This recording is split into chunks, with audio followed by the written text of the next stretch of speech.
So yeah, I kind of so that's my Twitch there, as you can see.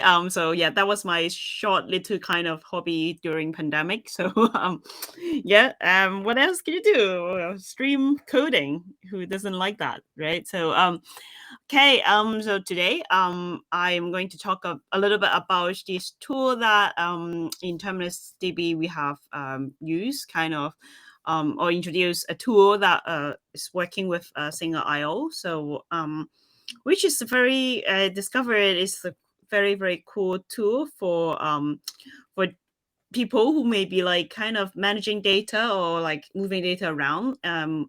So yeah, I just gotta, it's open source because I love open source. I'm just gonna introduce you to this tool.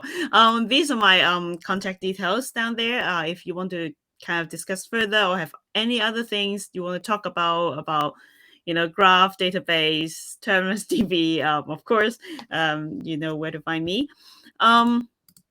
So first of all, my name is Cheuk.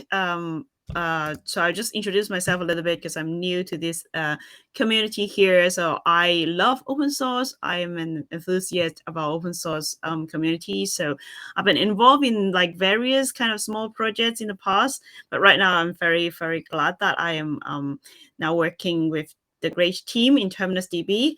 So my area is Python, for those of you who don't know. So yeah, so I'm just like a Python developer, if you can think about it. My background actually was a data scientist, and then I moved to kind of doing Python development, and then now I'm also doing developer relations. So yeah, so it's a fun time. Also, I am very involved in the Python community. I am organizing various Python events and conferences. So for those of you who are interested, I can give you a recommendation. Just ask me afterwards. Also, mention again, I stream on Twitch during the pandemic lockdown time. Now the world opened up again. I'm doing it less, but all the videos are still there. So feel free to check it out. So first of all, what is Singer.io? So Singer.io is something that we discover. I actually I don't represent them or like don't have any official like liaison with them. So it's just something that is open source. I discovered that like we use, which is quite cool. So it's ETL tool. So like I said, is when you have data that you need to transport from one place to another place. Sometimes you have to do some kind of manipulation. You have to kind of make sure that the data, sometimes you want it to preserve well when you put it from one place to another. Sometimes you may want to clean it up a little bit or do some transformation before you put it into another place. So that's why ETL is kind of like a big thing for data engineers or data architect. So this Singer.io is an open source, as you can see, tool. So the idea of how they work is that they will have a lot of tabs and targets. So imagine it as kind of like a pipe, right? So you would have tabs that kind of, something come in.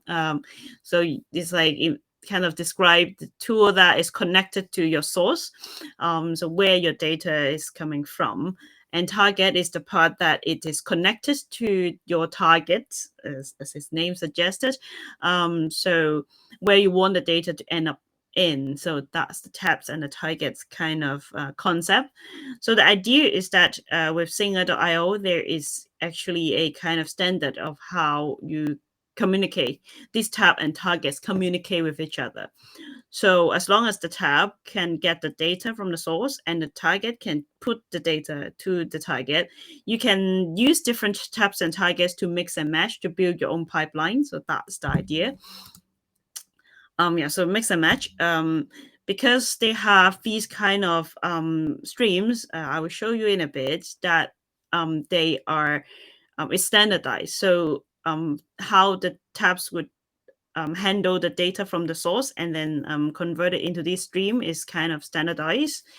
Well, it's not like the process not standardized, but the output is standardized. So when the targets get it, it's kind of so it works with any of the tabs, right? So so when you develop a target, it should recognize these kind of streams, which from all of these like universally from different tabs. So so that's why different tabs and targets, they can communicate and talk to each other. And also it's built with Python. I am a Pythonista, as I said earlier. I love Python, so it's really good for me to use this tool. It's very convenient. So why do we discover that, and then why do we think that it's a good idea to provide the tabs and the target for users, and why I'm here to promote using it? First of all, it's free, it's open source. Like I love all these tools that like people kind of spend their, well, I mean, like some projects, they're more like a few developers kind of really doing it in their spare time, but I think Singer, they have an organization to support it. So but it's still free and open source, still live in the open source space. So that's why you can contribute by building your own tabs and targets, or even like if you found something that is wrong, you can step in and go to their GitHub. So all of their stuff are on GitHub, so you can go to their GitHub and open issues, suggest changes, PRs, all this stuff. You can do it, which is good. So you don't have to reinvent the wheel. So if like for example, you want to get some data from, let's say get some data from MongoDB, let's say, I guess someone has already done it, probably for a kind of well-known database. So you don't have to do the thing, like for example, transport like MongoDB's data into let's say TerminusDB, right? Put it in TerminusDB. So you don't have to kind of figure it out, like how to extract this data from Mongo anymore, because someone has already done it. You just need to grab and use it. So maybe that person doesn't put it in TerminusDB, they put it in something else, but you want to put it in TerminusDB, you just need to get the TerminusDB target and then plug it in. It will still work. So by breaking down this kind of pipeline into two sections and mix and match, it opens up a lot of possibilities, and you don't have to. So it can save a lot of time of rewriting some duplicate codes by different people. Also, there are lots of options for the users to do. Like you are not fixed to, because I have these legacy ETL process. I can't really like reuse it if I change to another technology. So it kind of opens up a lot of options for people who want to, for example, try something new like TerminusDB. Then you have but we have single IO pipelines, and then you'll be like, oh, that's fine. They have the target. We can just plug it in and use it. It's like good, right? So it opens up a lot of options.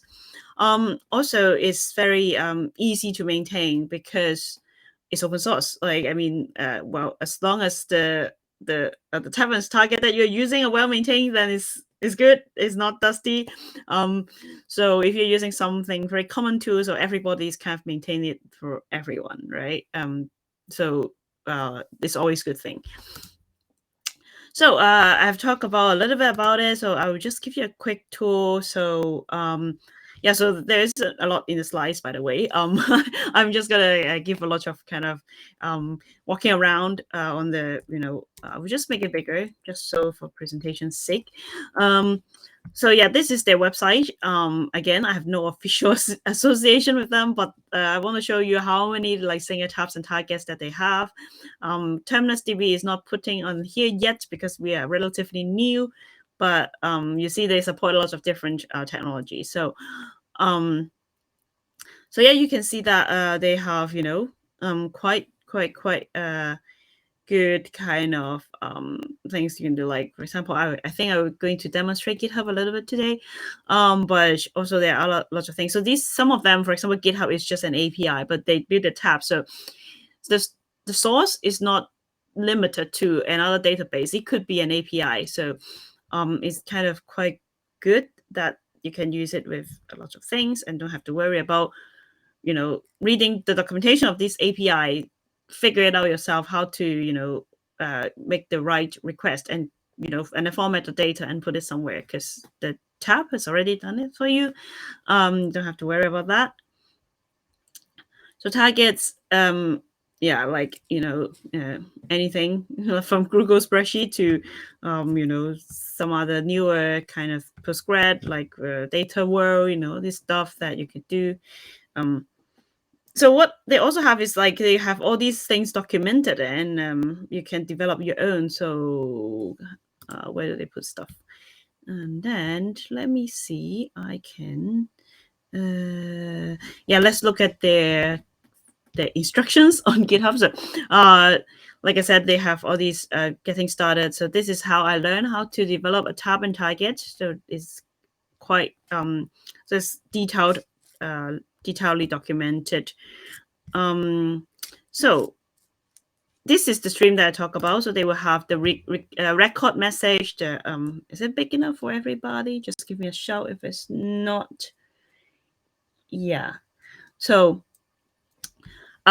records are just all the data you have. So for example, if you have a tabular data, record will be each entry, right? So they will be all formatted like this. It's all in JSON format. So which is another thing I like about them, because they handle data in a JSON format, which is, I would say, the most flexible way of describing data. Also very convenient for to use with other API as well. So they have the record, they have the states. The state is just kind of describing how what's the state of the things going now. Like for example, when it's done with this stream, it says that there's 2 user received and then 1 locations received. There's also schema. Schema is just if you have different objects. For example, here you have users objects, so they would have a schema to describe how users should look like. And then there's one for the location. There's a very small example there. Yeah, so that's the basic. It's quite straightforward, to be honest. So let's see. Yeah, so this JSON schema, like I said, is one of the things that I really, really like about them. First of all, because JSON, I think everybody already know, is human and machine readable. Also, there's advantage about it, like being universal. Everybody has it's very easy to understand concept about JSON. Flexible, like I said, is for very complex nested data. You can use it because you can have objects within objects within objects in JSON. So it's not limited to kind of tabular data that all the values in the cell need to be a value, but it could be having nested structure, which is quite cool. Also in JSON schema, so because JSON schema, I think they have their own thing as well. So if you go to their website, I think there's a JSON schema. Yeah, they do have their own website. So if you go to have a look, sorry, the fonts are quite small for them. So you would see that they have, so it's kind of a universal standard thing as well. So it's not just used by single IO or, and some specific technology is kind of universally used. So they have their own like kind of specifications, stuff like that. So inside, if you dig deeper, you will see that they can reference different objects. So so it's one of the other advantage of using the JSON schema. But of course, the downside, following like all the good things, is always the bad thing. What's the catch, right? So the catch is that it could get very complicated quite easily because of the nested structure.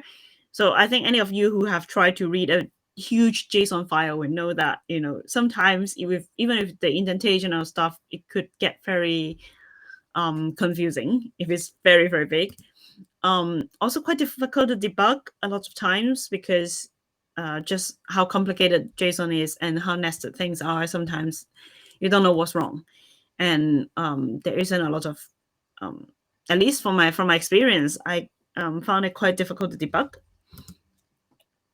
A data type of the JSON schema is tricky, I would say, because they don't have the type. For example, I only like have a few example, but like for example, they use number for both integer and decimal numbers, which for me is sometimes I want more control about like what number it is.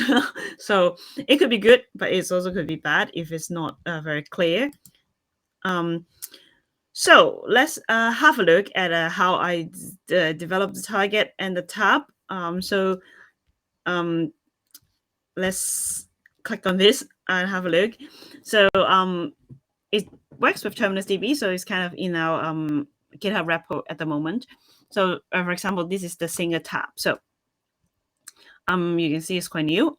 So it's so it will pull the data from TerminusDB. So this is what all the tabs do, right? Just pull the data from the source, and the source would be, if you're using the TerminusDB tab, that means that you're pulling from TerminusDB, obviously. So it's written in Python. You can pip install it. Also, so the tab actually also depending on our Python client, the TerminusDB Python client. So it require like kind of modern version of Python, I would say. So 2.7 is a historical version, so don't use that. So that's the requirement. And then after you have installed it with just like other Python tool, you can pip install it. It's also suggested you put it in a new Python virtual environment, because maybe I'll make this a little bit bigger. Just give me a shout if things are too small, because like sometimes I forgot that you are watching maybe in a smaller screen than mine. So it just install it in another in a separate Python environment. There's actually an advantage of doing that, as you can see later, that sometimes different tabs and targets, because they are developed at a different time. So and the tool, the Singer Python, is sometimes not backward compatible. So you have to use different versions of Singer Python, which then it may cause some problems if you're using a very old, let's say very old target with the TerminusDB tab, because we are quite new, and then so the compatibility may be an issue, but you can avoid that by just installing it in a different virtual environment. Then you can have different version dependencies. And also I added a little bit of trick here, because traditionally, if you develop a single tab, what's the standard procedure would be, let me see if I can show you a typical one. So if we go to their thing, and then they should have something like so this is Singer Python. This is where everything is built on. So let me see if I can find for example, Google Spreadsheet, right? So everybody loves Google Spreadsheet. And let's look at, so what the typical process will be. Okay, so you have set it up. Of course, I set up the authentication, but the typical process will be you have to do the discovery. So this is a discover process that all the tabs would require the user to do. So what it does is it will create a catalog JSON. So it basically gets all the schema that is supposed to be for all these data. It will put in a JSON file, right? So it will put in a JSON file. It describe actually like all the data about the stream. So what data are available in this source, right? In this Google spreadsheet, let's say. So and then after that, you can go to the catalog.json, look at all the available streams, and then pick the one that you want, or you can pick all of them if you really want. But that's kind of a process that I found quite tedious, because the catalog JSON could get very big and have too much detail. Sometimes if I am a user of TerminusDB, I know what data I have, or I can use other tools to explore. For example, if you use the cloud version of TerminusDB, which is Terminus X, you can see we have for example, here, that you can kind of exploit with a GUI, right? So then it would be a little bit tedious if you go to see their the catalog JSON. So I added a method of, you can just pull out the different streams by putting it as a config, like putting this information in the config file. Then when the tab works, it will just find the name of that object, that stream, and then get it. That is actually using kind of we can do that. Is the reason being because how TerminusDB store objects or documents is very, very similar to the JSON schema that I talked about before. So JSON schema is just like the schemas would describe what object there is and then what property the object will have. So TerminusDB work in a very, very similar way. So we have schema to describe what the object should be, right? And how they should look like, what property they should have, and what type of property they should have, and all this stuff. So, so that's why we can operate in kind of this way, because we really work very well with Singer.io. So that's how it is. So I think that's quite a lot of information already. But I may actually want to blow your mind by looking at the code. So wait a second, let me see if I can show you the code. So so all this code is so most of it is not written by me. They have a template here. So they do have templates for people to develop their own. So they really encourage people to develop their own tabs and targets. So for example, they have the tab template here. There's also a target template. They just use cookie cutter. So cookie cutter, I think there's different cookie cutter for different languages or things, but Python, we also have a cookie cutter package that you can use to just generate the project very quickly. And then you can start developing. Once you understand how Singer.io work, then you can just start developing your own by just using the template. So the template would provide you all these different functions. So load schema, you just have to customize it with your own method of loading the schema. For example, in TerminusDB, we would so Connect will basically use the Python client to connect to the database at your chosen endpoint, and then it will discover the schema from there using the client as well. It's quite straightforward actually, because like I said, TerminusDB store data in a way that's very, very similar to how schema JSON schema works. So it's quite straightforward. But for example, if you're using, let's say, if it's a tabular database, then you may have to transform it a little bit into kind of a kind of JSON format to be able to output it. Discover is the method it calls to print out the catalog JSON. So but most of this is already done. I didn't actually do like anything here because it's very straightforward. So sync is provide a way to use this logger. So logger is actually is used to print out all the streams. But all these complication, actually, like a lot of these complexity is kind of hidden behind the Singer Python package. So sorry, I have someone calling me on. Sorry about that. Yeah. So where were I? Yeah, a lot of complication is a kind of store behind these Singer kind of so the Singer Python library. So for example, they provide schema, they provide these catalogs that you don't have to kind of use kind of log all these kind of different streams. It will have the writer provided. So for example, they have the schema writer. They will write out the schema stream automatically. So you don't have to understand a lot to be able to do it. So because, like I said, the template provide most of the code, so you can follow all these comment here. It's like, oh, what am I have to do here? Just a few things. For example, like this, you have to customize it with your own technology. So yeah, so that's a quick tour of the tab. So maybe have a quick look at the target as well. So same principle apply. So here you see that yeah, so it's kind of working in a very similar manner that you can use the target TerminusDB with other tabs.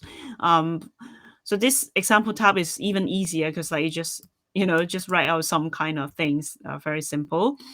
But of course, like you can use any tab that's provided. Very similarly, I just make use of the template that Single.io provided. Again, there's a few functions that you have to customize. For example, flatten. If you have to, if you're working with a tabular database, then you have to flatten the JSON file into something you can put in your database, for example. So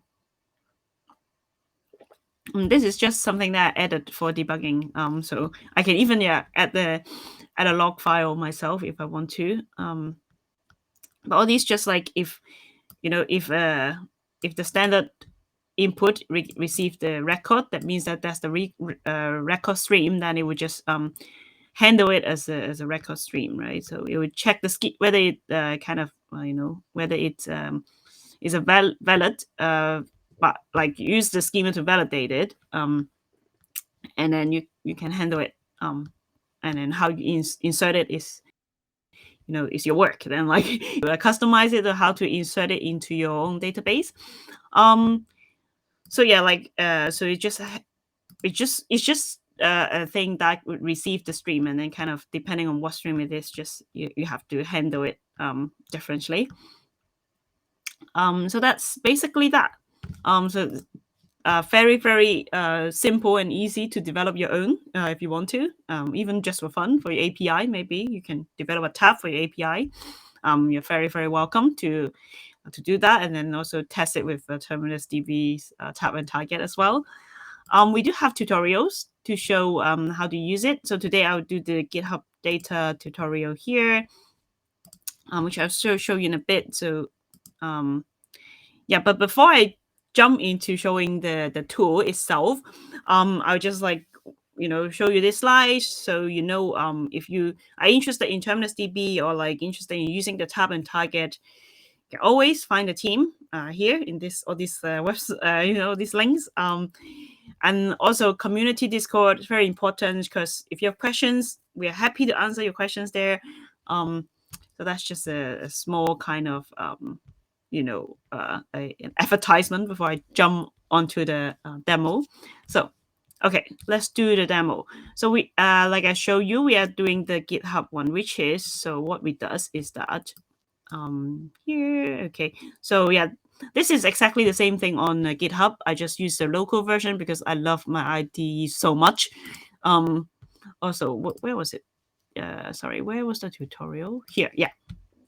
So also I have a video about it. So if you want to watch a video later, you can also watch that one. But I will show you a quick version of that today. So yeah, so it's just like it's a step-by-step process of how you can set things up. The key point here is that you have to install the tab and target into different virtual environment in Python, which all the instructions are here.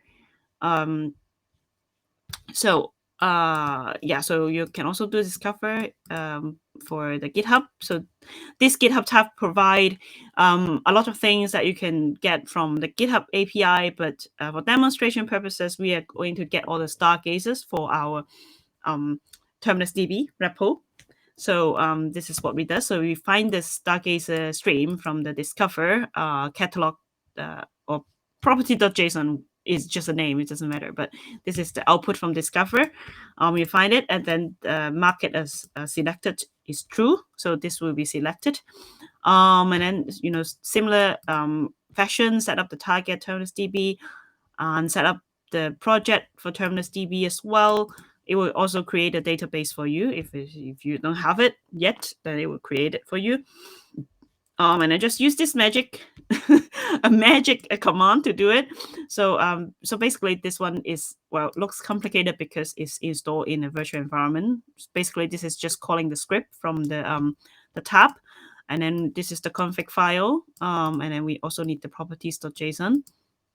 For TerminusDB, again, is installed. The script is installed in the different virtual environments, so just have to put the path in, and then we use the config file as well. So here you go. Let's go to our oh my god, this thing is hiding. Wait a second. Sorry about that. Yeah. So let me make it bigger if I could. Okay. So we have here. Okay. So here I have the project already set up. As I'm speed running this now, I have a few minutes to show you. So all these you can quickly get it again, like from the tutorials repo. So all of these is like semi-finished, but I just want to show you the whole thing in action. Let me come here. So let me grab the magic command here, which is very handy. That's why I need to have this to see what's going on. And I go back to my beautiful, beautiful terminal. So run the magic command. So this is what it will look like. So you can see that it will have API calls, and then we'll make all this, all this request, I guess, and then so it will become a stream, and then the stream will be not analyzed but received by the target, and then put in the TerminusDB. So now what we can do is that because we have the TerminusDB Python client install, so we can actually use the extra command to check the status of the database. So let's have a look at the log. Okay, so you see that here we have so I skipped the configuration, but it's called GitHub star, so I'm running it locally at the moment. So yeah, all these are information, and then you can see that the objects are in search. So schema is in search as a thing, and then documents are in search in two separate commit. Reason being, for this stream, the buffer size I believe is 500. So let's see here. So you can see that here is a visualization of terminus. So this is a visualization of the thing. So this is Terminus X, this cloud version of TerminusDB. It's exactly as the same thing that I run locally. I've done this earlier, so I want to show you this. So we have here, if you look at all the documents here, so we have 1,560 stargazers. So the stream, the stream buffer size is 1,000. So that's why it come in into two commits, and because the first 1,000 come in and then the rest. If you want it to be in one stream, you can totally do that. Just change the buffer size, and the tutorial, I think it says how to change the buffer size. Yeah, you can change it to a much higher buffer size if you want to. But it's like choose your own adventure, do whatever you like. So there's good thing about having a bigger buffer size. There's bad thing about having a bigger buffer size, but so depending on your use case, you can change it. That's what I'm trying to say. So I think that's more or less what I want to show you for this Singer IO fun time. So I think I would leave the rest for questions, and you can stare at this amazing slides of our contact details. So thank you.